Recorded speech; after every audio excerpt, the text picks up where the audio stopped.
তুলনা কমিয়ে দেন, you will be happy. নিজে কেউ না, অন্য কেউ না, তুলনা করবেন না। অনেকে আমরা তুলনা করি নিজের স্ত্রীকে আরেক নারীর সাথে, নিজের সন্তানকে আরেক সন্তানের সাথে, নিজের ভাইকে আরেক মানুষের সাথে করে তাকে ছোট করি। অনেকে দেখবেন ছেলে মেয়ে একটু ভালো পড়াশোনা করে নাই, বলে যে কি করলি তুই, ওই দেখ পাশের বাড়ির ওই ছেলে A+ পাইছে, যা তার পা ধোয়া পানি খা।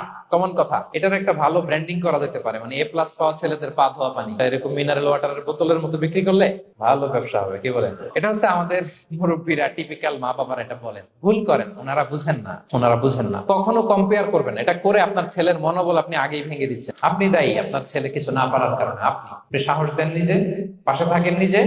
A+ যারা পাইছে পা ধোয়া পানি খেতে বলছেন যে, এজন্য ওকে, ওই ছেলেকে আল্লাহ A+ পাওয়ার জন্য বানাইছে, আল্লাহ ওকে ওই মেধা দিচ্ছে, কিন্তু আপনার ছেলেরা আবার আল্লাহ তাআলা অন্যদিকে মেধা বাড়ায় দিচ্ছে।